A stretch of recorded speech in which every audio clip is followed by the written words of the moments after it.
As mentioned in the last video, if you have bleeding gums or inflammation, it's because of gingivitis. So essentially what's happening is the gum that's holding your tooth in place has become inflamed because of food particles or bacteria that has gotten in between that. And eventually what this can lead to is more inflammation and the widening of the space between your teeth and your gums, because more plaque and tartar is getting in between there, which can eventually lead to you losing your teeth or a dead tooth or needing a root canal, which is terrible for you because essentially it's a dead tooth that's in your mouth that harbors many different types of bad bacteria, particularly those that can cause breast cancer. So please do your own research on that if you're looking to get a root canal or if you have one already. So in addition to brushing, the solution is flossing, but it's really not a solution because, like me, most people hate it and I won't do it. But what I do instead is use what's called an interdental stick. And what this is a kind of pipe cleaner that gets in between your teeth.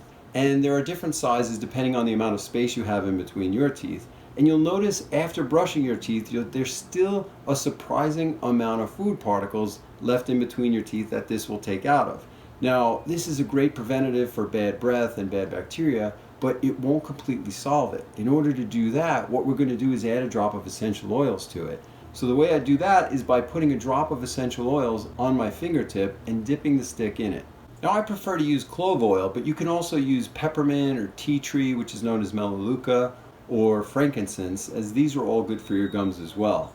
Now the clove oil is very strong and you might want to dilute that 1-to-1 with something like a fractionated coconut oil, and you can do that by putting them in a separate bottle, but I use it straight. After you get the clove on the stick, then you're going to put this in between your teeth in all quadrants on both sides, as you see here. That is the top left, top right, bottom left, bottom right. Every time you put it in between your teeth, wipe it off with your other finger and nail or a paper towel and re-dip it in the oil before going back in. Do this on both the outer side and the inner side of your teeth. And this is going to kill the bacteria that's caught in between your teeth and gums. Now in many cases, this is going to stop chronic bad breath, inflammation, and bleeding gums right away. This combined with oil pulling and using a homemade toothpaste is a total game changer. Now you could even put the clove oil on a cotton swab and put it right in the infected area of your gums. Now I'm not a doctor or a dentist, and always check with your doctor or dentist before doing things like this, but I've noticed that this is very helpful if you do it once a day, or if you have bleeding gums or inflammation, more like 2 to 3 times per day.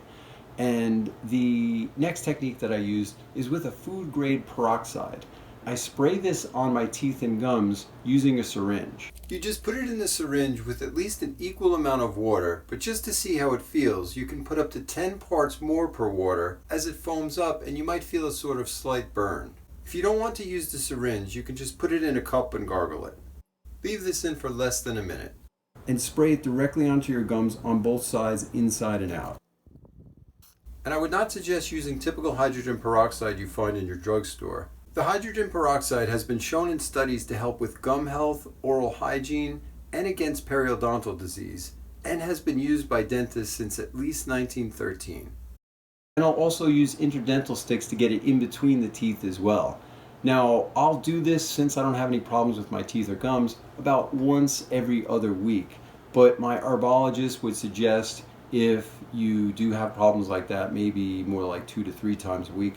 But go ahead and check with a holistic dentist for more on that. And I would avoid swallowing it, so just rinsing it and spitting it out. Now I'm going to have links for the peroxide as well as the syringe and other products that I mentioned in the info box and the blog associated with this video. And in the next video in this series, I'm going to talk more about gum health, including natural methods for helping with receding gums, including herbs, supplements, and a natural antibiotic that's very helpful for that. I hope this has been helpful for you, and if you liked it, you can subscribe and hit the notifications bell, and I'll let you know when I make more videos like this, and I'll see you in the next one. Good luck.